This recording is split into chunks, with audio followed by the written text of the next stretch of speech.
ਚੰਨੀ ਹੈ ਜਿਹੜਾ ਸਾਰਾ ਮਾਫੀਆ ਰਾਜ ਉਹਨੇ ਕੀਤਾ ਹੋਇਆ, ਕੈਪਚਰ ਕੀਤਾ ਹੋਇਆ। ਚੰਨੀ ਦੇ ਹਾਲਾਤ ਦੇਖੋ ਕਿਸ ਤਰ੍ਹਾਂ ਦੇ ਹੈ। ਕਾਂਗਰਸ ਵਾਲੇ ਬੜੀ ਬੇਸ਼ਰਮੀ ਨਾਲ ਗੱਲਾਂ ਕਰਦੇ ਆ ਕਿ ਜਿਹੜਾ ਇਹ ਰੇਡ ਦੀ ਟਾਈਮਿੰਗ ਨਹੀਂ ਸਹੀ ਸੀਗੀ। ਰੇਡ ਦੀ ਟਾਈਮਿੰਗ ਕਿਹੜੀ ਸਹੀ ਹੁੰਦੀ ਉਹ ਦੱਸ ਦੇਣ, ਉਸ ਟਾਈਮ ਤੇ ਰੇਡ ਹੋ ਜੇ। ਚੋਰ ਡਾਕੂ ਫੜਨਾ ਹੈ ਤੇ ਜਦੋਂ ਮਰਜ਼ੀ ਫੜ ਸਕਦੇ ਉਹਨਾਂ ਨੂੰ। ਟਾਈਮਿੰਗ ਤਾਂ ਕਿਹੜੀ ਹੁੰਦੀ ਹੈ? ਬੜੀ ਬੇਸ਼ਰਮੀ ਨਾਲ ਬਿਆਨ ਦੇ ਰਹੇ ਆ ਔਰ ਸਬੂਤ ਮਿਲ ਰਹੇ ਆ। ਬੈੱਡ ਉਹਨਾਂ ਦੇ ਨੋਟਾਂ ਨਾਲ ਭਰੇ ਪਏ ਆ ਤੇ ਗੱਲਾਂ ਕਰਦੇ ਆ ਜੋ ਉਹ ਅਕਾਲੀ ਦਲ ਦੀਆਂ। ਪਹਿਲਾਂ ਕਹਿੰਦੇ ਸੀ ਫਸਾਇਆ ਜਾ ਰਿਹਾ, ਬਾਅਦ ਚੋਂ ਕਹਿੰਦੇ ਮੈਂ ਕੀ ਕਰ ਸਕਦਾ, ਜੇ ਮੇਰੇ ਪਰਿਵਾਰਕ ਮੈਂਬਰਾਂ ਕੋਲ ਪੈਸੇ ਮਿਲ ਜਾਂਦੇ ਤਾਂ ਮੈਂ ਕੀ ਕਰ ਸਕਦਾ, ਮੇਰੇ ਕੋਲ ਤਾਂ ਮਿਲੇ ਨਹੀਂ। ਅਜੇ ਉਹਦੇ ਪਰਿਵਾਰਕ ਮੈਂਬਰਾਂ ਨੂੰ ਥੋੜਾ ਜਿਹਾ ਝਟਕਾ ਦਿੱਤਾ ਹੈ ਬੀਜੇਪੀ ਨੇ। ਉਹਦੇ ਘਰੇ ਰੇਡ ਹੁੰਦੀ ਤਾਂ ਨੋਟਾਂ ਦੇ ਟਰੱਕ ਨਿਕਲਣੇ ਸੀਗੇ। ਕਹਿੰਦੇ ਵੀ ਉਸ ਦਿਨ ਸਟੇਜ ਤੇ ਕਹਿ ਰਹੇ ਸੀ ਜਦੋਂ ਅਨਾਉਂਸ ਕੀਤਾ ਤਾਂ ਆਮ ਘਰਾਂ ਤੋਂ ਸੀਐਮ ਹੋਣਾ ਚਾਹੀਦਾ, ਇਸ ਲਈ ਮੈਂ ਚਰਨਜੀਤ ਸਿੰਘ ਚੰਨੀ ਨੂੰ ਕਰ ਰਿਹਾ। ਉਹਨੇ ਆਪਦਾ ਜਿਹੜਾ ਪੇਪਰ ਫਾਈਲ ਕੀਤੀ 170 ਕਰੋੜ ਦੀ ਪ੍ਰਾਪਰਟੀ ਹੈ। ਮੇਰਾ ਖਿਆਲ ਹੈ ਪੰਜਾਬ ਦੇ ਵਿੱਚ ਸਾਰਿਆਂ ਨਾਲੋਂ ਅਮੀਰ ਕੈਂਡੀਡੇਟ ਹੋਣਾ। ਜੇ 170 ਕਰੋੜ ਵਾਲਾ ਅਰਬਾਂਪਤੀ ਗਰੀਬ ਹੈ ਤੇ ਫਿਰ ਆਮ ਲੋਕਾਂ ਦਾ ਵੇਖ ਲਓ। ਵੀ ਜੇ ਡਾਕੂਆਂ ਦੇ ਟੋਲੇ ਦਾ ਸਰਦਾਰ ਬਦਲ ਦਈਏ ਨਾ, ਉਹਨਾਂ ਦਾ ਕਿਰਦਾਰ ਤੇ ਉਹਨਾਂ ਦੇ ਕੰਮ ਨਹੀਂ ਬਦਲਦੇ। ਕੰਮ ਉਹਨਾਂ ਦਾ ਉਹੀ ਲੁੱਟਾਂ ਖੋਹਾਂ ਡਾਕੇ ਮਾਰਨਾ ਰਹਿੰਦਾ ਜਿਹੜਾ ਚੰਨੀ ਨੇ ਬਖੂਬੀ ਨਿਭਾਇਆ। ਚੰਨੀ ਹੋਰਾਂ ਦਾ ਵੀ 5 ਸਾਲ ਇਹਨਾਂ ਨੇ ਲੁੱਟਿਆ, 5 ਸਾਲ ਇਹਨਾਂ ਨੇ ਰਾਜ ਕੀਤਾ ਔਰ ਅੱਜ ਸਫਾਈਆਂ ਦੇ ਰਹੇ ਹੈ। ਸਾਰਾ ਕੁਝ ਕੈਪਟਨ ਦੇ ਸਿਰ ਮੜ ਰਹੇ ਹੈ। ਕਾਂਗਰਸ ਮੈਂ ਕਿਹਾ ਤੀਜੇ ਨੰਬਰ ਤੇ ਜਾ ਰਹੀ ਹੈ। ਬਹੁਤੇ ਕੈਂਡੀਡੇਟਾਂ ਦੀਆਂ ਜ਼ਮਾਨਤਾਂ ਜ਼ਬਤ ਹੋਣਗੀਆਂ ਇੱਥੇ ਪੰਜਾਬ ਦੇ ਵਿੱਚ ਕਾਂਗਰਸ ਦੇ ਅੰਦਰ। ਉਹ ਲੁੱਟਣ ਕੁੱਟਣ ਨਸ਼ਾਖੋਰੀ ਔਰ ਚੋਰੀਆਂ ਡਕੈਤੀਆਂ ਲੁੱਟਾਂ ਖੋਹਾਂ ਤੋਂ ਸਿਵਾਏ ਹਲਕੇ ਦੇ ਵਿੱਚ ਕੁਝ ਨਹੀਂ ਹੋਇਆਗਾ। ਜਿੱਦਾਂ ਦੇ ਉੱਥੋਂ ਸਿੱਧੂ ਸਾਹਿਬ ਦੇ ਉਲਟ ਮਜੀਠੀਆ ਸਾਹਿਬ ਨੇ ਕਾਗਜ਼ ਭਰੇ ਹੈ। ਸਿੱਧੂ ਸਾਹਿਬ ਦੀ ਜਿਹੜੀ ਬੋਲਤੀ ਹੈ ਬੰਦ ਹੋਈ ਪਈ ਹੈ। ਠੋਕੋ ਤਾਲੀ ਕਿਤੇ ਦਿਸਦਾ ਨਹੀਂ ਕਿ ਬੁੱਲਾਂ ਤੇ ਸਿੱਕਰੀ ਆਈ ਪਈ ਹੈ ਉਹਦੇ। ਪੰਜਾਬ ਨੂੰ ਲੰਬੀ ਸੋਚ ਵਾਲਾ ਚੰਗੀ ਸੋਚ ਵਾਲਾ ਲੀਡਰ ਚਾਹੀਦਾ। ਨਾ ਤਾਂ ਠੋਕੋ ਤਾਲੀ ਵਰਗੇ ਪਾਰ ਲਾ ਸਕਦੇ ਆ, ਨਾ ਭਗਵੰਤ ਮਾਨ ਵਰਗੇ ਸ਼ਰਾਬੀ ਭਾਂਡੇ ਇਸ ਕੰਮ ਨੂੰ ਪੰਜਾਬ ਦਾ ਕੋਈ ਬੇੜਾ ਪਾਰ ਲਾ ਸਕਦੇ ਆ। ਜਿਹੜਾ ਬੇਅਦਬੀ ਦਾ ਮੁੱਦਾ ਸੀਗਾ, ਕਾਂਗਰਸ ਪਾਰਟੀ ਨੇ ਆਮ ਆਦਮੀ ਪਾਰਟੀ ਨੇ ਇਹਨੂੰ ਸਿਆਸੀ ਮੁੱਦਾ ਬਣਾ ਰੱਖਿਆ ਦੋਨਾਂ ਨੂੰ। ਬੇਅਦਬੀ ਦੇ ਉੱਤੇ ਜਿੰਨਿਆਂ ਨੇ ਵੀ ਸਿਆਸਤ ਕੀਤੀ ਹੈ ਅੱਜ ਦੇਖ ਲਓ ਸਾਰੇ ਹਾਸ਼ੀਏ ਤੇ ਚਲੇ ਗਏ ਹੈ। ਚਾਹੇ ਸਿੱਧੂ ਹੈ, ਚਾਹੇ ਕੈਪਟਨ ਹੈ, ਚਾਹੇ ਜਾਖੜ ਹੈ, ਚਾਹੇ ਖਹਿਰਾ ਹੈ, ਚਾਹੇ ਜਿਹੜਾ ਬੈਂਸ ਹੈ। ਬੇਅਦਬੀ ਦਾ ਮੁੱਦਾ ਬੜਾ ਹੀ ਸੀਰੀਅਸ ਮੁੱਦਾ ਹੈ ਔਰ ਇਹਨਾਂ ਨੇ ਇਹਦੇ ਤੇ ਸਿਰਫ ਸਿਆਸਤ ਕੀਤੀ ਹੈ, ਇਹਨੂੰ ਹੱਲ ਕਰਨ ਦੀ ਕੋਸ਼ਿਸ਼ ਨਹੀਂ ਕੀਤੀ ਗਈ। ਸਰਕਾਰ ਦਾ ਕੰਮ ਨਹੀਂ ਹੁੰਦਾ ਦੋਸ਼ ਲਾਉਣਾ, ਸਰਕਾਰ ਦਾ ਕੰਮ ਹੁੰਦਾ ਐਕਸ਼ਨ ਲੈਣਾ। ਚਰਨਜੀਤ ਸਿੰਘ ਚੰਨੀ ਕਹਿੰਦੇ ਉਹ ਤਾਂ ਕਹਿ ਰਹੇ ਸੀਗੇ ਵੀ ਫਾਈਲਾਂ ਸਾਰੀਆਂ ਜ਼ਰੂਰ ਕੀਤਾ ਵੀ ਸਭ ਕੁਝ ਹੈ ਤੇ ਫਾਈਲਾਂ ਵੀ ਸਾਰੀਆਂ ਲੁਕੋ ਗਏ ਨੇ, ਸਾਰੀਆਂ ਡਿਸਟਰੋਏ ਕਰਕੇ ਸਾਨੂੰ ਤਾਂ ਨਹੀਂ ਕੁਝ ਪਤਾ ਲੱਗ ਪਾ ਰਿਹਾ। ਜੇ ਉਹ ਕੁਝ ਕਰ ਨਹੀਂ ਸਕਦੇਗੇ ਤੇ ਉਹਨਾਂ ਨੂੰ ਛੱਡ ਕੇ ਪਾਸੇ ਹੋ ਜਾਣਾ ਚਾਹੀਦਾ। ਸੋ ਗੁਰੂ ਹਰਸਰਾਏ ਦੀ ਅੱਜ ਤੁਹਾਨੂੰ ਗੱਲ ਸੁਣਾਵਾਂਗੇ। ਲੋਕ ਕੀ ਕਹਿੰਦੇ ਨੇ, ਕੀ ਲੋਕਾਂ ਦੇ ਕਹਿ ਸਕਦੇ ਆ ਵੀ ਲੋਕਾਂ ਦਾ ਰੁਝਾਨ ਕਿਸ ਤਰਫ ਹੈ, ਕੀ ਉਹਨਾਂ ਦੇ ਮਸਲੇ ਹੱਲ ਹੋਏ ਨੇ ਜਾਂ ਨਹੀਂ ਹੋਏ। ਗੱਲ ਕਰੀਏ ਤਾਂ ਹੁਣ ਟਫ ਫਾਈਟ ਵੀ ਦੇਖਣ ਨੂੰ ਮਿਲ ਰਹੀ ਆ ਅਤੇ ਇਸ ਸਮੇਂ ਤੁਹਾਡੇ ਨਾਲ ਗੱਲਬਾਤ ਕਰਾਵਾਂਗੇ, ਰੂਬਰੂ ਕਰਾਵਾਂਗੇ ਜੋ ਵਰਦੇਵ ਸਿੰਘ ਨੋਨੀਮਾਨ। ਟਫ ਫਾਈਟ ਦੇਖਣ ਨੂੰ ਮਿਲ ਰਹੀ ਹੈ। ਇੱਕ ਪਾਸੇ ਤਾਂ ਕਹਿ ਸਕਦੇ ਆ ਵੀ 4 ਵਾਰੀ ਦੇ ਜੇਤੂ ਜ਼ਰੂਰ ਰਹੇ, ਪਹਿਲਾਂ ਕਾਂਗਰਸ ਵਿੱਚ ਸੀਗੇ, ਹੁਣ ਬੀਜੇਪੀ ਸ਼ਾਮਲ ਹੋ ਗਏ, ਤਾਂ ਕਿਹਾ ਜਾਂਦਾ ਵੀ ਕਾਂਗਰਸ ਦਾ ਗੜ੍ਹ ਹੈ ਪੂਰੀ ਤਰ੍ਹਾਂ। 4 ਵਾਰ ਦਾ ਜੇਤੂ ਉਮੀਦਵਾਰ ਹੈ, ਇਸ ਵਾਰ ਹਲਕਾ ਛੱਡ ਕੇ ਚਲਾ ਗਿਆ ਕਿਉਂਕਿ ਪਿਛਲੇ 5 ਸਾਲਾਂ ਦੀ ਜਿਹੜੀ ਉਹਨਾਂ ਦੀ ਕਾਰਜਕਾਰੀ ਸੀਗੀ ਉਹ ਲੁੱਟਣ ਕੁੱਟਣ ਨਸ਼ਾਖੋਰੀ ਔਰ ਚੋਰੀਆਂ ਡਕੈਤੀਆਂ ਲੁੱਟਾਂ ਖੋਹਾਂ ਤੋਂ ਸਿਵਾਏ ਹਲਕੇ ਦੇ ਵਿੱਚ ਕੁਝ ਨਹੀਂ ਹੋਇਆਗਾ। ਇਸੇ ਕਰਕੇ ਮਜਬੂਰਨ ਉਹਨਾਂ ਨੂੰ ਪਤਾ ਸੀਗਾ ਕਿ ਹਲਕੇ ਦੇ ਲੋਕ ਸਾਥੋਂ 5 ਸਾਲਾਂ ਦਾ ਲੇਖਾ ਜੋਖਾ ਮੰਗਣਗੇ। ਇੱਥੇ ਸਰਪੰਚੀਆਂ, ਚੇਅਰਮੈਨੀਆਂ, ਬਲਾਕ ਸੰਮਤੀਆਂ, ਜ਼ਿਲ੍ਹਾ ਪ੍ਰੀਸ਼ਦ ਹਰੇਕ ਚੀਜ਼ ਵੇਚੀ ਗਈ ਹੈ। ਥਾਣੇ ਤਹਿਸੀਲਾਂ ਠੇਕੇ ਤੇ ਦਿੱਤੇ ਹੋਏ ਸੀਗੇ। ਇਸੇ ਕਰਕੇ ਮਜਬੂਰਨ ਉਹਨਾਂ ਨੂੰ ਹਲਕਾ ਛੱਡਣਾ ਪਿਆ ਔਰ ਪਾਰਟੀ ਛੱਡਣੀ ਪਈ। ਇੱਕ ਹੋਰ ਗੱਲ, ਹੁਣ ਥੋੜ੍ਹਾ ਜਿਹਾ ਪਰਸਨਲ ਲਾਈਫ 'ਤੇ ਤੁਹਾਡੀ ਆਉਂਦੇ ਆ। ਜੋਰਾ ਸਿੰਘ ਮਾਨ ਦੀ ਗੱਲ ਕਰੀਏ, ਤੁਹਾਡੀ ਗੱਲ ਕਰੀਏ। ਜੋਰਾ ਸਿੰਘ ਮਾਨ ਪ੍ਰਕਾਸ਼ ਸਿੰਘ ਬਾਦਲ ਦੇ ਕਾਫੀ ਨੇੜਲੇ ਮੰਨੇ ਜਾਂਦੇ ਸਨ। ਤੁਸੀਂ ਗੱਲ ਕਰੀਏ ਤਾਂ ਸੁਖਬੀਰ ਸਿੰਘ ਬਾਦਲ ਦੇ ਕਾਫੀ ਨੇੜਲੇ ਮੰਨੇ ਜਾਂਦੇ ਹੋ। ਪਰਿਵਾਰ ਦੀ ਪੋਲੀਟਿਕਸ ਵਿੱਚ ਕਿਸ ਤਰੀਕੇ ਨਾਲ ਸ਼ੁਰੂਆਤ ਹੋਈ, ਤੁਹਾਡੀ ਪੋਲੀਟਿਕਸ ਵਿੱਚ ਕਿਸ ਤਰੀਕੇ ਨਾਲ ਸ਼ੁਰੂਆਤ ਹੋਈ? ਮੈਂ ਬਾਏ ਬਰਥ ਸ਼੍ਰੋਮਣੀ ਅਕਾਲੀ ਦਲ ਦੇ ਵਿੱਚ ਹੈ।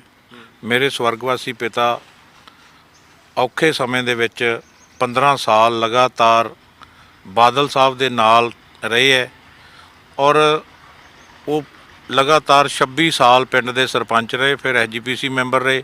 ਉਸ ਤੋਂ ਬਾਅਦ 3 ਵਾਰ ਮੈਂਬਰ ਪਾਰਲੀਮੈਂਟ ਬਣੇ। ਮੈਂ ਵੀ 2 ਵਾਰ ਪਿੰਡ ਦਾ ਸਰਪੰਚ ਰਿਹਾ, ਫਿਰ ਮੈਂ SGPC ਮੈਂਬਰ ਰਿਹਾ ਔਰ ਹੁਣ ਮੈਂ ਵਿਧਾਨ ਸਭਾ ਦਾ ਜਿਹੜਾ ਇਲੈਕਸ਼ਨ ਗੁਰੂ ਸਾਹਿਬ ਤੋਂ ਕੰਟੈਸਟ ਕਰ ਰਿਹਾ ਔਰ ਬਹੁਤ ਵੱਡਾ ਹੰਗਾਰਾ ਜਿਹੜਾ ਸਾਨੂੰ ਮਿਲ ਰਿਹਾ ਗੁਰੂ ਸਾਹਿਬ ਤੋਂ ਲੋਕਾਂ ਦਾ। ਜਿਵੇਂ ਮੈਂ ਪਹਿਲਾਂ ਵੀ ਕਿਹਾ ਵੀ ਸੀਟ ਜਿਹੜੀ ਆ ਲਗਾਤਾਰ ਕਾਂਗਰਸ ਜਿੱਤਦੀ ਆ ਰਹੀ ਆ, ਤਾਂ ਇਹ ਨਹੀਂ ਲੱਗਦਾ ਵੀ ਜਿਹੜੇ ਵੋਟਰਾਂ ਦਾ ਦਿਮਾਗ ਆ ਪੂਰਨ ਤਰੀਕੇ ਤੇ ਸੈੱਟ ਹੋ ਚੁੱਕਾ ਆ ਵੀ ਬਟਨ ਦਬਾਉਣਾ ਤਾਂ ਉਹੀ ਬਟਨ ਦਬਾਉਣਾ? ਇਸ ਵਾਰ ਜਿਹੜਾ ਹੈਗਾ ਕਾਂਗਰਸ ਦਾ ਕੈਂਡੀਡੇਟ ਇਸੇ ਕਰਕੇ ਹੀ ਇੱਥੋਂ ਪਾਰਟੀ ਛੱਡ ਕੇ ਹਲਕਾ ਛੱਡ ਕੇ ਗਿਆ। ਉਹਨੂੰ ਪਤਾ ਸੀਗਾ ਕਿ ਹਲਕੇ ਦੇ ਵੋਟਰਾਂ ਦਾ ਰੁਝਾਨ ਹੈ ਜਿਹੜਾ ਸ਼੍ਰੋਮਣੀ ਅਕਾਲੀ ਦਲ ਵੱਲ ਹੈ। ਸ਼੍ਰੋਮਣੀ ਅਕਾਲੀ ਦਲ ਤੇ ਬਹੁਜਨ ਸਮਾਜ ਪਾਰਟੀ ਦੀ ਸਰਕਾਰ ਪੰਜਾਬ ਦੇ ਵਿੱਚ ਬਣ ਰਹੀ ਹੈ। ਅੱਜ ਕਾਂਗਰਸ ਨੂੰ ਮਜਬੂਰਨ ਜਿਹੜਾ ਕੈਂਡੀਡੇਟ ਹੈ, ਹਲਕੇ ਦੇ ਵਿੱਚੋਂ ਕੋਈ ਕੈਂਡੀਡੇਟ ਨਹੀਂ ਮਿਲਿਆਗਾ, ਉਹਨਾਂ ਨੇ 100 ਕਿਲੋਮੀਟਰ ਬਾਹਰੋਂ ਲਿਆ ਕੇ ਜਿਹੜਾ ਕੈਂਡੀਡੇਟ ਇੱਥੇ ਦਿੱਤਾ ਔਰ ਖਾਨਾ ਪੂਰਤੀ ਕੀਤੀ ਹੈ ਇੱਥੇ 100 ਕਿਲੋਮੀਟਰ ਦੂਰ। ਤੇ ਦੂਜੇ ਪਾਸੇ ਫੌਜਾ ਸਿੰਘ ਦੀ ਗੱਲ ਕਰਦੇ ਆ ਆਮ ਆਦਮੀ ਪਾਰਟੀ ਤੋਂ, ਉਹ ਤਾਂ ਇੱਥੇ ਦੇ ਹੀ ਨੇ। ਉਹ ਵੀ ਬਠਿੰਡੇ ਰਹਿੰਦੇ ਆ, ਰਿਹਾਇਸ਼ ਉਹਨਾਂ ਦੀ ਬਠਿੰਡੇ ਹੈ ਔਰ ਆ 15 ਦਿਨ ਪਹਿਲਾਂ ਹਲਕੇ ਦੇ ਵਿੱਚ ਆਏ ਆ। ਉਹ ਉਦੋਂ ਪਹਿਲਾਂ ਨਾ ਉਹ ਕਿਸੇ ਦੇ ਦੁੱਖ ਦੇ ਨਾ ਸੁੱਖ ਦੇ, ਕਿਤੇ ਉਹਨਾਂ ਨੇ ਕਿਸੇ ਨਾਲ ਜਾਣ ਨਹੀਂ ਪਛਾਣ ਨਹੀਂ ਗੀ, ਸਿੱਧਾ ਟਿਕਟ ਲੈ ਕੇ ਹਲਕੇ ਦੇ ਵਿੱਚ ਆਏ। ਉਹ ਬਠਿੰਡੇ ਦੇ ਰਹਿਣ ਵਾਲੇ। ਉਹ ਹੁਣ ਲੱਗਦਾ ਵੀ ਹਵਾ ਇੱਧਰ ਨੂੰ ਚੱਲ ਰਹੀ ਹੈ, ਕਿਉਂਕਿ ਜਿਹੜੇ ਮੁੱਦੇ ਪਿਛਲੀ ਵਾਰੀ ਸੀ ਸੇਮ ਮੁੱਦੇ ਹੀ ਨੇ।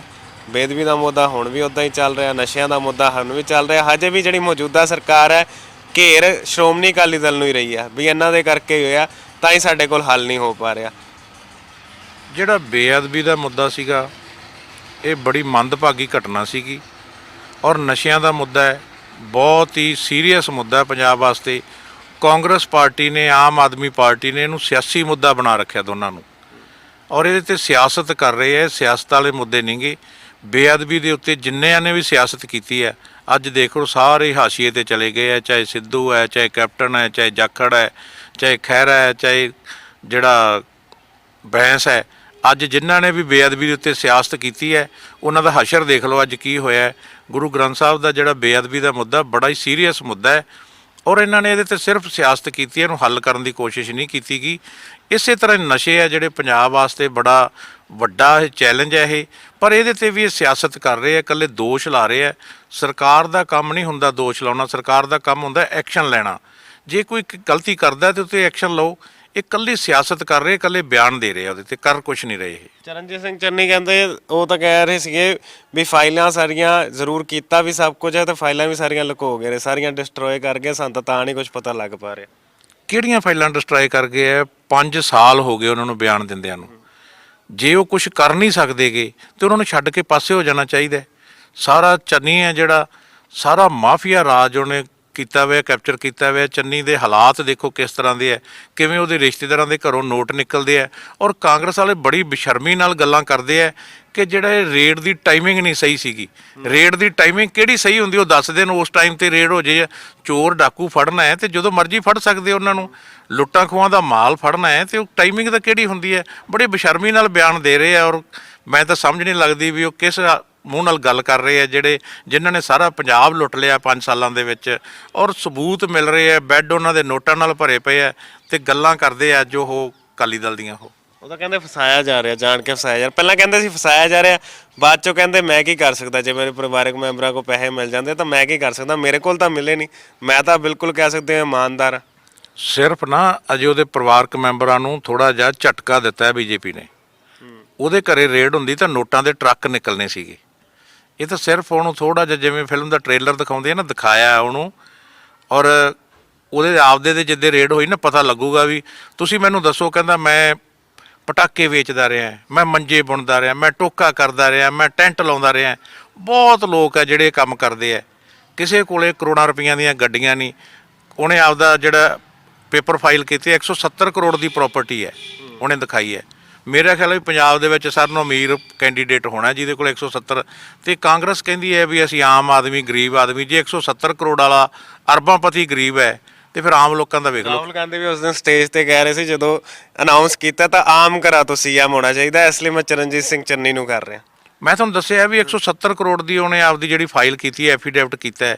ਜੇ 170 ਕਰੋੜ ਵਾਲਾ ਗਰੀਬ ਹੈ, ਆਮ ਹੈ, ਤੇ ਫਿਰ ਵੇਖ ਲਓ ਵੀ ਪੰਜਾਬ ਦੇ ਦੂਜੇ ਗਰੀਬਾਂ ਦਾ ਕੀ ਹਾਲ ਹੋਣਾ। ਰਾਹੁਲ ਗਾਂਧੀ ਦੀ ਸੋਚ, ਉਹ ਰਾਜੇ ਮਹਾਰਾਜਿਆਂ ਦੇ ਹੈਗੇ ਆ, ਪ੍ਰਧਾਨ ਮੰਤਰੀ ਦਾ ਮੁੰਡਾ ਸਾਬਕਾ ਦਾ, ਉਹਨੂੰ 170 ਕਰੋੜ ਵਾਲਾ ਵੀ ਜਿਹੜਾ ਗਰੀਬ ਲੱਗਦਾ ਉਹਨੂੰ ਜੀ। ਤੇ ਹੁਣ ਤੁਸੀਂ ਗੱਲ ਜਿਵੇਂ ਚਰਨਜੀਤ ਸਿੰਘ ਚੰਨੀ ਤੇ ਵੀ ਕਹਿ ਰਹੇ ਹੋ, ਪਰ ਤੁਸੀਂ ਕਿਹਾ ਸੀ ਵੀ ਬੀਜੇਪੀ ਨੇ, ਜੇ ਕਹਿ ਸਕਦੇ ਆ ਬੀਜੇਪੀ ਨੇ ਇੱਕ ਆਪਣਾ ਕਹਿ ਸਕਦੇ ਆ ਟ੍ਰੇਲਰ ਦਿਖਾਇਆ, ਪਰ ਉਹ ਬੀਜੇਪੀ ਦੇ ਜਿਹੜਾ ਟ੍ਰੇਲਰ ਦਿਖਾਇਆ ਨਾ ਉਹ ਤੇ ਸ਼੍ਰੋਮਣੀ ਅਕਾਲੀ ਦਲ ਬੜਾ ਖੁਸ਼ ਹੋ ਰਿਹਾ। ਐਂ ਤਾਂ ਨਹੀਂ ਲੱਗਦਾ ਫੇਰ ਇਕੱਠੇ ਹੋ ਗਏ ਹੋ ਜਾਂ ਅੰਦਰੋਂ ਇਕੱਠੇ ਹੋ? ਲੋਕ ਤਾਂ ਇਹ ਕਹਿ ਰਹੇ ਅੰਦਰੋਂ ਇਕੱਠੇ ਨੇ। ਨਹੀਂ ਨਹੀਂ ਨਹੀਂ ਨਹੀਂ, ਸ਼੍ਰੋਮਣੀ ਅਕਾਲੀ ਦਲ ਤੇ ਬਹੁਜਨ ਸਮਾਜ ਪਾਰਟੀ ਦਾ ਗੱਠਜੋੜ ਹੈ। ਸ਼੍ਰੋਮਣੀ ਅਕਾਲੀ ਦਲ ਕਦੇ ਵੀ ਅੰਦਰ ਖਾਤੇ ਕਿਸੇ ਨਾਲ ਸਮਝੌਤਾ ਨਹੀਂ ਕਰਦਾਗਾ। ਸ਼੍ਰੋਮਣੀ ਅਕਾਲੀ ਦਲ ਦਾ ਜਿੰਨਾ ਚਿਰ ਬੀਜੇਪੀ ਨਾਲ ਗੱਠਜੋੜ ਰਿਹਾ, ਡਟ ਕੇ ਰਿਹਾ। ਅੱਜ ਆ ਸਾਡਾ ਗੱਠਜੋੜ ਜਿਹੜਾ ਬੀਐਸਪੀ ਨਾਲ ਹੈ। ਪਰ ਜਿਹੜੇ ਗੱਲਾਂ ਕਰਦੇ ਸੀ, ਵੱਡੀਆਂ ਵੱਡੀਆਂ ਡੀਂਗਾਂ ਮਾਰਦੇ ਸੀ, ਗੱਲਾਂ ਕਰਦੇ ਸਨ, ਤੇ ਇਸ ਗੱਲ ਦੀ ਖੁਸ਼ੀ ਹੈ ਵੀ ਅੱਜ ਉਹਨਾਂ ਦਾ ਜਿਹੜਾ ਮਾਫੀਆ ਹੈ ਉਹ ਬਾਹਰ ਆ ਰਿਹਾ ਹੈ। ਜਿਹੜੇ ਦੂਜਿਆਂ ਨੂੰ ਮਾਫੀਆ ਦੱਸਦੇ ਸੀ ਨਾ, ਅੱਜ ਉਹਨਾਂ ਦੀ ਸੱਚਾਈ ਬਾਹਰ ਆ ਰਹੀ ਹੈ ਤੇ ਹੁਣ ਚੀਕਾਂ ਮਾਰ ਰਹੇ ਸਨ, ਤੇ ਇਸ ਗੱਲ ਦੀ ਖੁਸ਼ੀ ਹੈ ਵੀ ਲੋਕਾਂ ਦਾ ਜਿਹੜਾ ਖੂਨ ਪਸੀਨੇ ਦੀ ਕਮਾਈ ਉਹਨਾਂ ਨੇ ਲੁੱਟੀ ਹੈ, ਜੋਕ ਦੀ ਤਰ੍ਹਾਂ ਪੰਜਾਬ ਦਾ ਔਰ ਪੰਜਾਬੀਆਂ ਦਾ ਖੂਨ ਚੂਸਿਆ 5 ਸਾਲ ਕਾਂਗਰਸ ਪਾਰਟੀ ਨੇ, ਤੇ ਅੱਜ ਉਹਦੀ ਸੱਚਾਈ ਜਿਹੜੀ ਲੋਕਾਂ ਦੇ ਸਾਹਮਣੇ ਆਈ ਹੈ, ਇਸ ਕਰਕੇ ਅਕਾਲੀ ਦਲ ਤਾਂ ਕਹਿ ਰਿਹਾ। ਉਹ ਗੱਲ ਇਹ ਆਂਦੀ ਹੈ, ਉਹ ਲਗਾਤਾਰ ਕਹਿੰਦੇ ਮੈਂ ਤਾਂ ਕੈਪਟਨ ਸਾਹਿਬ ਨੇ ਫਸਾਇਆ, ਬੀਜੇਪੀ ਚਲੇ ਗਏ ਉਹਨਾਂ ਨੇ ਫਸਾਤਾ। ਹੁਣ ਤੱਕਰ ਕੈਪਟਨ ਸਾਹਿਬ ਦੇ ਨਾਲ ਸੀ ਸਾਰੇ ਇਹ। ਜਿੱਦੇ ਕੈਪਟਨ ਸਾਹਿਬ ਨੇ ਸਹੁੰ ਚੱਕ ਕੇ ਵਾਅਦੇ ਕੀਤੇ ਸੀ, ਗੁਟਕਾ ਸਾਹਿਬ, ਇਹ ਜਿੰਨੇ ਮੰਤਰੀ ਆ ਸਾਰੇ ਉਹਦੇ ਮਗਰ ਖੜੇ ਜਕਾਰੇ ਛੱਡ ਰਹੇ ਸੀਗੇ। ਔਰ ਜਿਹੜਾ ਕੋਈ ਵੀ ਫੈਸਲਾ ਹੁੰਦਾ ਸਰਕਾਰ ਦੇ ਵਿੱਚ, ਉਹ ਕਲੈਕਟਿਵ ਹੁੰਦਾ, ਸਾਰੀ ਕੈਬਨਿਟ ਉਹਦੀ ਜ਼ਿੰਮੇਵਾਰ ਹੁੰਦੀ ਹੈ, ਨਾ ਕਿ ਇਕੱਲਾ ਸੀਐਮ ਜਾਂ ਇਕੱਲਾ ਕੋਈ ਮੰਤਰੀ। ਇਹ ਹੁਣ ਤੱਕ ਉਹਦੇ 'ਚ ਹਿੱਸੇਦਾਰ ਰਹੇ ਹੈ। ਇਹਨਾਂ ਨੇ ਤਾਂ ਸਿਰਫ ਨਾ ਇੱਕ ਲੋਕਾਂ ਦੇ ਅੱਖਾਂ 'ਚ ਘੱਟਾ ਪਾਉਣ ਵਾਸਤੇ ਪੌਣੇ 5 ਸਾਲਾਂ ਬਾਅਦ ਸੀਐਮ ਬਦਲਤਾ ਵੀ ਲੋਕਾਂ ਨੂੰ ਅਸੀਂ ਅੱਖਾਂ 'ਚ ਘੱਟਾ ਪਾ ਕੇ ਫੇਰ ਕਾਂਗਰਸ ਪਾਕ ਸਾਫ਼ ਹੋ ਜਾਊਗੀ, ਵੀ ਸਾਰਾ ਨਜਲਾ ਕੈਪਟਨ ਦੇ ਸਿਰ ਮੜ ਦਿਆਂਗੇ। ਪਰ ਮੈਂ ਤੁਹਾਨੂੰ ਦੱਸਣਾ ਚਾਹਣਾ ਹੈ ਵੀ ਜੇ ਡਾਕੂਆਂ ਦੇ ਟੋਲੇ ਦਾ ਸਰਦਾਰ ਬਦਲ ਦਈਏ ਨਾ, ਉਹਨਾਂ ਦਾ ਕਿਰਦਾਰ ਤੇ ਉਹਨਾਂ ਦੇ ਕੰਮ ਨਹੀਂ ਬਦਲਦੇ। ਕੰਮ ਉਹਨਾਂ ਦਾ ਉਹੀ ਲੁੱਟਾਂ ਖੋਹਾਂ ਡਾਕੇ ਮਾਰਨਾ ਰਹਿੰਦਾ ਹੈ, ਜਿਹੜਾ ਚੰਨੀ ਨੇ ਬਖੂਬੀ ਨਿਭਾਇਆ 3-3.5 ਮਹੀਨਿਆਂ 'ਚ ਨਾ, ਤੇ ਜਿਹਦੇ ਰਿਜ਼ਲਟ ਵੀ ਸਾਹਮਣੇ ਆ ਗਏ ਸਾਰੇ। ਤੁਸੀਂ ਇੱਕ ਗੱਲ ਕਹਿਤੀ ਵੀ ਡਾਕੂਆਂ ਦੇ ਕਹਿ ਸਕਦੇ ਆਪਾਂ ਸਰਦਾਰ ਬਦਲ ਦਈਏ, ਪਰ ਉਹ ਤਾਂ ਹਮੇਸ਼ਾ ਤੁਹਾਡੇ ਤੇ ਸਵਾਲ ਚੁੱਕਦੇ ਆ, ਹਮੇਸ਼ਾ ਜਿਹੜੀ ਸ਼੍ਰੋਮਣੀ ਅਕਾਲੀ ਦਲ ਤੇ ਸਵਾਲ ਪੁੱਛਦੇ ਆ। ਉਹ ਕਹਿੰਦੇ ਨੇ ਵੀ ਇਹਨਾਂ ਦੇ ਟਾਈਮ ਤੇ ਹੀ ਕਰਜ਼ੇ ਚੜੇ ਆ, ਜਿਹੜੇ ਕਰਜ਼ੇ ਚੜੇ ਆ। ਸਕੂਲ ਕੀ ਕੀਤਾ, ਸਕੂਲ ਇਹਨਾਂ ਨੇ ਲਿਆਂਦੇ ਕਿ ਨਹੀਂ ਲਿਆਂਦੇ, ਕੋਈ ਹਸਪਤਾਲ ਲਿਆਂਦਾ ਕਿ ਨਹੀਂ। ਪੰਜਾਬ 'ਚ ਵੱਡੇ ਵੱਡੇ ਸਵਾਲ ਚੁੱਕੇ ਜਾਂਦੇ ਆ ਵੀ ਇਹਨਾਂ ਨੇ ਕੁਛ ਨਹੀਂ ਕੀਤਾ। ਪੰਜਾਬ ਨੂੰ ਜਿਹੜਾ ਡਾਊਨ ਕੀਤਾ ਉਹ ਅਕਾਲੀਆਂ ਨੇ ਕੀਤਾ, ਉਹ ਬਾਰ-ਬਾਰ ਇਹ ਗੱਲ ਕਹਿੰਦੇ ਰਹਿੰਦੇ। ਪੰਜਾਬ ਦੇ ਸਿਰ, ਪੰਜਾਬ ਜਿਹੜੀ ਸਰਪਲਸ ਸਟੇਟ ਸੀਗੀ, ਪੰਜਾਬ ਦੇ ਸਿਰ ਜਿਹੜਾ ਕਰਜ਼ਾ ਚੜਿਆ ਹੈ। ਬਿਜਲੀ ਸਮਝੌਤਿਆਂ ਦੇ ਵੀ ਅਕਸਰ ਘੇਰਦੇ ਰਹਿੰਦੇ। ਬਿਜਲੀ ਮਹਿੰਗੀ ਆ ਤਾਂ ਸ਼੍ਰੋਮਣੀ ਅਕਾਲੀ ਦਲ ਨੇ ਸਮਝੌਤੇ ਹੀ ਇਹੋ ਜਿਹੇ ਕਰ ਲਏ ਕਿ ਸਸਤੀ ਨਹੀਂ ਹੋ ਸਕਦੀ। ਬਿਜਲੀ ਜਿਹੜੀ ਸ਼੍ਰੋਮਣੀ ਅਕਾਲੀ ਦਲ ਵੇਲੇ 5-5.5 ਰੁਪਏ ਯੂਨਿਟ ਸੀਗੀ। ਸਮਝੌਤੇ ਜਿਹੜੇ 30 ਸਾਲਾਂ ਵਾਸਤੇ ਹੋਏ ਆ, 2 ਰੁਪਏ 99 ਪੈਸਿਆਂ ਦੇ ਸਮਝੌਤੇ ਹੋਏ ਆ, ਸਾਰੇ ਇੰਡੀਆ 'ਚੋਂ ਸਾਰਿਆਂ ਨਾਲੋਂ ਸਸਤੇ ਸਮਝੌਤੇ ਹੋਏ ਆ। ਪਰ ਇਹਨਾਂ ਨੇ 5 ਸਾਲ ਲੁੱਟਿਆ। 5 ਸਾਲਾਂ ਬਾਅਦ ਹੁਣ ਕਿਹੜਾ ਸਮਝੌਤਾ ਰੱਦ ਹੋ ਗਿਆ ਜਿਹੜਾ 3 ਰੁਪਏ ਬਿਜਲੀ ਦੇ ਰੇਟ ਘਟਾਤੇ? ਲੋਕਾਂ ਨੂੰ ਬੇਵਕੂਫ ਬਣਾਉਣਾ ਚਾਹੁੰਦੇ ਆ ਇਹ। ਜਿੱਥੋਂ ਤੱਕ ਇਹਨਾਂ ਦਾ ਸਵਾਲ ਹੈ ਜਿਹੜਾ ਚੰਨੀ ਹੋਰਾਂ ਦਾ, ਵੀ 5 ਸਾਲ ਇਹਨਾਂ ਨੇ ਲੁੱਟਿਆ, 5 ਸਾਲ ਇਹਨਾਂ ਨੇ ਰਾਜ ਕੀਤਾ ਔਰ ਅੱਜ ਸਫਾਈਆਂ ਦੇ ਰਹੇ ਹੈ, ਸਾਰਾ ਕੁਝ ਕੈਪਟਨ ਦੇ ਸਿਰ ਮੜ ਰਹੇ ਹੈ। ਪਰ ਲੋਕ ਸਭ ਕੁਝ ਜਾਣਦੇ ਹੈ, ਲੋਕਾਂ ਨੇ ਸਾਰਾ ਕੁਝ ਪਛਾਣ ਲਿਆ। ਅੱਜ ਇਸ ਕਰਕੇ ਕਾਂਗਰਸ ਹੈ ਜਿਹੜੀ 3 ਨੰਬਰ ਤੇ ਜਾ ਰਹੀ ਹੈ ਪੰਜਾਬ ਦੇ ਵਿੱਚ। ਤੁਸੀਂ ਵੱਡੀ ਗੱਲ ਕੈਮਰੇ ਤੇ ਕਹਿ ਰਹੇ ਹੋ ਵੀ 3 ਨੰਬਰ ਤੇ ਸਿੱਧੀ ਜਾ ਰਹੀ ਹੈ। ਜਿਹੜੀ ਬਹੁਮਤ ਇੰਨੀ ਤਗੜੀ ਬਹੁਮਤ ਲੈ ਕੇ ਆਈ ਹੈ, ਤੁਸੀਂ ਕਹਿ ਰਹੇ ਹੋ 3 ਕਾਂਗਰਸ, ਮੈਂ ਕਿਹਾ 3 ਨੰਬਰ ਤੇ ਜਾ ਰਹੀ ਹੈ। ਬਹੁਤੇ ਕੈਂਡੀਡੇਟਾਂ ਦੀਆਂ ਜ਼ਮਾਨਤਾਂ ਜ਼ਬਤ ਹੋਣਗੀਆਂ ਇੱਥੇ ਪੰਜਾਬ ਦੇ ਵਿੱਚ ਕਾਂਗਰਸ ਦੀਆਂ। ਹਲਕੇ ਦੀ ਗੱਲ ਕਰਦੇ ਆ ਤਾਂ ਹਲਕੇ ਦੇ ਵਿੱਚ ਤੁਸੀਂ ਜਾਣਦੇ ਹੋ ਤਾਂ ਲੋਕ ਅੱਗੋਂ ਕੀ ਕਹਿੰਦੇ ਨੇ, ਲੋਕਾਂ ਦਾ ਕਿਸ ਤਰ੍ਹਾਂ ਦਾ ਰਿਸਪੌਂਸ ਮਿਲ ਰਿਹਾ? ਬਹੁਤ ਭਾਰੀ ਉਤਸ਼ਾਹ ਹੈ, ਬੜਾ ਪਿਆਰ ਮਾਣ ਸਤਿਕਾਰ ਦੇ ਰਹੇ ਲੋਕ। ਸ਼੍ਰੋਮਣੀ ਅਕਾਲੀ ਦਲ ਦੇ ਵਿੱਚ ਨਿਤ ਦਿਨ ਸ਼ਮੂਲੀਅਤ ਹੋ ਰਹੀ ਹੈ। ਸ਼੍ਰੋਮਣੀ ਅਕਾਲੀ ਦਲ ਦਾ ਕਾਫਲਾ ਜਿਹੜਾ ਨਿਤ ਦਿਨ ਵੱਡਾ ਹੁੰਦਾ ਜਾਂਦਾ ਹੈ। ਤੁਸੀਂ ਦੇਖੋਗੇ ਹਲਕੇ ਦੇ ਵਿੱਚ ਜਾ ਕੇ ਸਮੁੱਚਾ ਹਲਕਾ ਜਿਹੜਾ ਅੱਜ ਸ਼੍ਰੋਮਣੀ ਅਕਾਲੀ ਦਲ ਦੇ ਨਾਲ ਚੱਲ ਰਿਹਾ ਹੈ। ਔਰ ਮੈਂ ਤੁਹਾਨੂੰ ਦੱਸ ਰਿਹਾ ਵੀ ਇੱਥੋਂ ਬਹੁਤੇ ਕੈਂਡੀਡੇਟਾਂ ਦੀਆਂ, ਜਿਵੇਂ ਕਾਂਗਰਸ ਦੇ ਜ਼ਮਾਨਤਾਂ ਜ਼ਬਤ ਹੋਣਗੀਆਂ ਇੱਥੋਂ ਸਾਡੇ ਹਲਕੇ ਦੇ ਵਿੱਚ। ਅੰਮ੍ਰਿਤਸਰ ਦੀ ਗੱਲ ਕਰ ਰਹੇ ਹਾਂ, ਅੰਮ੍ਰਿਤਸਰ ਦੀ ਗੱਲ ਕਰ ਲੈਂਦੇ ਆ। ਈਸਟ ਸੀਟ ਅੰਮ੍ਰਿਤਸਰ ਪੂਰਬੀ ਬੜੀ ਹੌਟ ਮੰਨੀ ਜਾ ਰਹੀ ਹੈ।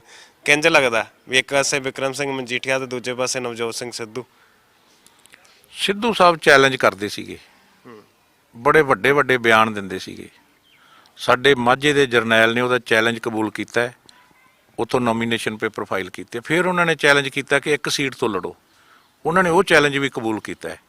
ਔਰ ਮੈਂ ਦਾਅਵੇ ਨਾਲ ਕਹਿੰਦਾ ਕਿ ਵੱਡੇ ਫਰਕ ਨਾਲ ਸੀਟ ਜਿੱਤ ਕੇ ਵਿਕਰਮ ਸਿੰਘ ਮਜੀਠੀਆ ਸ਼੍ਰੋਮਣੀ ਅਕਾਲੀ ਦਲ ਵਿੱਚ ਝੋਲੀ ਪਾਉਣਗੇ। ਜਿੱਦਾਂ ਦੇ ਉੱਥੋਂ ਸਿੱਧੂ ਸਾਹਿਬ ਦੇ ਉਲਟ ਮਜੀਠੀਆ ਸਾਹਿਬ ਨੇ ਕਾਗਜ਼ ਭਰੇ ਹੈ, ਉੱਦਾਂ ਦੀ ਸਿੱਧੂ ਸਾਹਿਬ ਦੀ ਜਿਹੜੀ ਬੋਲਤੀ ਹੈ ਬੰਦ ਹੋਈ ਪਈ ਹੈ। ਠੋਕੋ ਤਾਲੀ ਕਿਤੇ ਦਿਸਦਾ ਨਹੀਂ ਕਿ ਬੁੱਲਾਂ ਤੇ ਸਿੱਕਰੀ ਆਈ ਪਈ ਹੈ ਉਹਦੇ। ਨਹੀਂ ਦਿਖਦੇ ਤਾਂ ਨੇ, ਹਲਕੇ ਦੇ ਵਿੱਚ ਵੀ ਜਾਂਦੇ ਰਹਿੰਦੇ, ਹਲਕੇ ਦੇ ਵਿੱਚ ਵੀ ਜਾਣ ਦੀਆਂ ਤਸਵੀਰਾਂ ਆਈਆਂ ਸੀਗੀਆਂ, ਦਿਖਦੇ ਤਾਂ ਨੇ, ਥੋੜਾ ਬਹੁਤਾ ਬੋਲਦੇ ਵੀ ਰਹਿੰਦੇ ਨੇ। ਹਲਕੇ ਦੇ ਵਿੱਚ ਦੇਖੋ ਨਾ ਤੁਸੀਂ, ਹੁਣ ਗਲੀ ਗਲੀ ਜਾਣਾ ਪੈਂਦਾ, ਉਹਦਾ ਹਾਲ ਦੇਖੋ ਹਲਕੇ ਦਾ ਕੀ ਹੈ। ਕੱਲ ਮੈਂ ਟੀਵੀ ਤੇ ਦੇਖ ਰਿਹਾ ਸੀਗਾ, ਗਲੀਆਂ ਦੇ ਵਿੱਚ ਚਿੱਕੜ ਦੇ ਵਿੱਚ ਫਿਰਦਾ ਸੀਗਾ। ਜਿਹੜਾ ਪੰਜਾਬ ਮਾਡਲ ਦੀਆਂ ਗੱਲਾਂ ਕਰਦਾ ਹੈ, ਉਹ ਆਪਦੇ ਹਲਕੇ ਦਾ ਉਹਦਾ ਐਡਾ ਮਾੜਾ ਹਾਲ ਆ, ਹਲਕੇ 'ਚ ਨਹੀਂ ਸੁਧਾਰ ਸਕਿਆਗਾ। ਔਰ ਸ਼੍ਰੋਮਣੀ ਅਕਾਲੀ ਦਲ ਨੇ ਉਹਦਾ ਚੈਲੰਜ ਕਬੂਲ ਕੀਤਾ, ਉਹਨੂੰ ਉਹਦੇ ਘਰ 'ਚ ਹੀ ਅਸੀਂ ਚਿੱਤ ਕਰਕੇ ਆਵਾਂਗੇ। ਘਰ ਦੇ ਵਿੱਚ ਜਿਹਨੂੰ ਕਹਿੰਦੇ ਆ ਮੈਂ 6 ਵਾਰੀ ਜਿੱਤਿਆ, ਉੱਥੇ ਕਹਿ ਰਹੇ ਹੋ ਵੀ ਹਰਾ ਕੇ ਆਵਾਂਗੇ। 10 ਮਾਰਚ ਨੂੰ ਤੁਸੀਂ ਦੇਖ ਲਓ ਨਤੀਜੇ ਆ ਜਿਹੜੇ ਆਉਣਗੇ, ਤੇ ਸਿੱਧੂ ਸਾਹਿਬ ਦਾ ਜਿਹੜਾ ਪਾਰੀ ਹੈ ਇਹ ਲਾਸਟ ਇਲੈਕਸ਼ਨ ਹੋਊਗਾ ਤੇ ਲਾਸਟ ਉਹਦਾ ਹੋਊਗਾ। ਇਸ ਤੋਂ ਬਾਅਦ ਉਹਨੇ ਬੰਬਈ ਜਾਣਾ ਪੈਣਾ, ਇੱਥੇ ਪੰਜਾਬ 'ਚ ਉਹਦੇ ਵਾਸਤੇ ਕੋਈ ਥਾਂ ਨਹੀਂ ਬਚਣੀ। ਤੇ ਇੱਕ ਹੋਰ ਗੱਲ ਆਉਂਦੀ ਹੈ ਵੀ ਤੁਸੀਂ ਕਿਹਾ ਬੰਬੇ ਜਾਣਾ ਪੈਣਾ, ਤਾਂ ਨਵਜੋਤ ਕੌਰ ਸਿੱਧੂ ਦੇ ਵੀ ਲਗਾਤਾਰ ਬਿਆਨ ਆਉਂਦੇ ਰਹਿੰਦੇ। ਨਵਜੋਤ ਕੌਰ ਸਿੱਧੂ ਪਹਿਲਾਂ ਤਾਂ ਕਹਿੰਦੇ ਨੇ ਵੀ ਸਾਡੇ ਕੋਲ ਇੱਕ ਸੀਟ ਹੈਗੀ ਹੈ, ਇੱਕ ਸੀਟ ਜੇ ਸੀਐਮ ਦੀ ਨਹੀਂ ਹੁੰਦੀ ਤਾਂ ਦੂਜੀ ਸੀਟ ਸਾਡੇ ਕੋਲ ਕਪਿਲ ਦੇ ਸ਼ੋਅ ਦੀ ਹੈਗੀ ਹੈ। ਹੁਣ ਚੰਨੀ ਸਾਹਿਬ ਤੇ ਵੱਡੀ ਗੱਲ ਕਰਤੀ ਹੈ ਵੀ ਇਹ ਕਿਹੜੇ ਗਰੀਬ ਨੇ, ਜਿਵੇਂ ਤੁਸੀਂ ਕਹਿ ਰਹੇ ਹੋ ਉਹਨਾਂ ਨੇ ਵੀ ਇਹੀ ਗੱਲ ਕਹਿਤੀ। ਪੰਜਾਬ ਨੂੰ ਜਿਹੜਾ ਬਹੁਤ ਦੂਰ ਅੰਦੇਸ਼, ਲੰਬੀ ਸੋਚ ਵਾਲਾ, ਚੰਗੀ ਸੋਚ ਵਾਲਾ ਲੀਡਰ ਚਾਹੀਦਾ ਹੈ। ਨਾ ਤਾਂ ਠੋਕੋ ਤਾਲੀ ਵਰਗੇ ਪਾਰ ਲਾ ਸਕਦੇ ਆ, ਨਾ ਭਗਵੰਤ ਮਾਨ ਵਰਗੇ ਸ਼ਰਾਬੀ ਭਾਂਡੇ ਇਸ ਕੰਮ ਨੂੰ ਪੰਜਾਬ ਦਾ ਕੋਈ ਬੇੜਾ ਪਾਰ ਲਾ ਸਕਦੇ ਆ। ਤੁਸੀਂ ਗੱਲ ਕੀਤੀ ਸੀਗੀ ਵੀ ਪੰਜਾਬ ਸਿਰ ਕਰਜ਼ਾ ਚੜਿਆ। ਪੰਜਾਬ ਸਿਰ ਕਰਜ਼ਾ ਕਾਂਗਰਸ ਸਰਕਾਰ ਵੇਲੇ ਮਾੜੇ ਟਾਈਮ ਦਾ ਚੜਿਆ ਹੋਇਆ। ਪਹਿਲਾਂ ਪੰਜਾਬ ਬਜਟ ਸਰਪਲਸ ਹੁੰਦਾ ਸੀਗਾ, ਔਰ ਅਕਾਲੀ ਦਲ ਦੀ ਸਰਕਾਰ ਵੇਲੇ ਪੰਜਾਬ ਦੇ ਵਿੱਚ ਵਿਕਾਸ ਹੋਇਆ ਹੈ, ਕੰਮ ਹੋਏ ਹੈ। ਜਿੱਥੇ ਤੁਸੀਂ ਐਜੂਕੇਸ਼ਨ ਦੀ, ਅਸੀਂ 9 ਮੈਰੀਟੋਰੀਅਸ ਸਕੂਲ ਬਣਾਏ ਸੀਗੇ ਜਿਨ੍ਹਾਂ ਤੇ 14-14 15-15 ਕਰੋੜ ਰੁਪਈਆ ਲੱਗਿਆ ਸੀਗਾ। ਰੋਡਸ ਬਣੀਆਂ ਸੀਗੀਆਂ, ਏਅਰਪੋਰਟ ਬਣੇ ਹੈ, ਕਾਲਜ ਬਣੇ ਹੈ। ਮੈਂ ਤੁਹਾਨੂੰ ਦੱਸਣਾ ਚਾਹੁੰਦਾ ਸਾਡੇ ਫਿਰੋਜ਼ਪੁਰ ਪਾਰਲੀਮੈਂਟ ਕੌਂਸਟੀਚੁਐਂਸੀ ਦੇ ਵਿੱਚ ਆਜ਼ਾਦੀ ਤੋਂ ਬਾਅਦ ਜੇ ਪਹਿਲੀ ਵਾਰ ਕਿਤੇ ਗਵਰਨਮੈਂਟ ਕਾਲਜ ਬਣੇ ਆ ਤੇ 3 ਗਵਰਨਮੈਂਟ ਕਾਲਜ ਸਾਹਿਬ ਪ੍ਰਕਾਸ਼ ਸਿੰਘ ਬਾਦਲ ਦੀ ਰਹਿਨਮਾਈ ਹੇਠ ਜਦੋਂ ਸਰਕਾਰ ਸੀ ਉਦੋਂ ਬਣੇ ਆ। ਕਾਂਗਰਸ ਕੱਲੀ ਗੱਲਾਂ ਕਰਦੀ ਹੈ, ਪੰਜਾਬ ਸਿਰ ਵਿਕਾਸ ਹੋਇਆ। ਇਹਨਾਂ ਨੇ 1 ਲੱਖ ਕਰੋੜ ਰੁਪਏ ਦਾ ਕਰਜ਼ਾ ਪੰਜਾਬ ਸਿਰ ਵਧਾਤਾ, 5 ਸਾਲਾਂ 'ਚ ਕੀਤਾ ਵੀ ਕੱਖ ਨਹੀਂਗਾ। ਇਹਨਾਂ ਨੇ ਸਿਰਫ ਤੇ ਸਿਰਫ ਲੁੱਟ ਕੀਤੀ ਹੈ ਪੰਜਾਬ ਦੀ। ਅੱਜ ਪੰਜਾਬ ਦੀ ਬਣਾ ਤੇ ਇਹ ਅਮੀਰ ਹੋਏ ਆ ਜਿਹੜੇ ਅਕਸਾਈ ਦੀ ਚੋਰੀ ਇਹਨਾਂ ਨੇ ਕੀਤੀ ਹੈ। ਡਿਸਟਿਲਰੀਆਂ ਫੜੀਆਂ ਗਈਆਂ ਕਾਂਗਰਸੀਆਂ ਦੀਆਂ, ਕੋਈ ਕਾਰਵਾਈ ਨਹੀਂ ਹੋਏਗੀ। ਔਰ ਜਿਹੜੀ ਹੈਗੀ ਹੈ ਆਉਣ ਵਾਲੇ ਸਮੇਂ ਦੇ ਵਿੱਚ ਤੁਸੀਂ ਦੇਖੋਗੇ ਵੀ ਕਿਸ ਤਰ੍ਹਾਂ ਇਹਨਾਂ ਦਾ ਜਿਹੜਾ ਉਲਟੀ ਗਿਣਤੀ ਸ਼ੁਰੂ ਹੁੰਦੀ ਹੈ ਕਾਂਗਰਸ ਦੀ, ਔਰ ਕਿਸ ਤਰ੍ਹਾਂ ਇਹਨਾਂ ਨੂੰ ਜਿਹੜਾ ਹਿਸਾਬ ਕਿਤਾਬ ਦੇਣਾ ਪੈਣਾ ਜਿਹੜਾ ਇਹਨਾਂ ਨੇ ਕੀਤੀ ਹੈ ਕਾਰਨਾਮੇ ਆਪਦੇ। ਸੋ ਜਿਵੇਂ ਕਿ ਵਰਦੇਵ ਸਿੰਘ ਨੋਨੀਮਾਨ ਨਾਲ ਗੱਲਬਾਤ ਕਰਕੇ ਹਟੇ ਆ, ਵੱਡੀਆਂ ਗੱਲਾਂ ਕੀਆਂ। ਜੇ ਮੌਜੂਦਾ ਸਰਕਾਰ ਦੀ ਗੱਲ ਕਰੀਏ ਜਾਂ ਮੌਜੂਦਾ ਸੀਐਮ ਜੋ ਕਿ ਸੀਐਮ ਕੈਂਡੀਡੇਟ ਹੁਣ ਕਾਂਗਰਸ ਦੇ ਨੇ, ਚਰਨਜੀਤ ਸਿੰਘ ਚੰਨੀ ਹੋ ਗਿਆ ਜਾਂ ਭਗਵੰਤ ਮਾਨ, ਤੇ ਵੱਡੇ ਉਹਨਾਂ ਨੇ ਤੰਜ ਵੀ ਕੱਸੇ ਆ। ਸਭ ਕੁਝ ਤੁਸੀਂ ਸੁਣ ਹੀ ਲਿਆ ਹੈਗਾ। ਇਹ ਸੀਗੀ ਅੱਜ ਦੀ ਖਬਰ। ਵਧੇਰੀ ਖਬਰਾਂ ਲਈ ਜੁੜੇ ਰਹੋ ਡੇਲੀ ਪੋਸਟ ਦੇ ਨਾਲ। ਗੁਰੂ ਹਰਸਰਾਏ ਤੋਂ ਕੈਮਰਾਮੈਨ ਕਮਲ ਦੇ ਨਾਲ ਕੁਵਰਜੋਤ ਸਿੰਘ ਦੀ ਰਿਪੋਰਟ।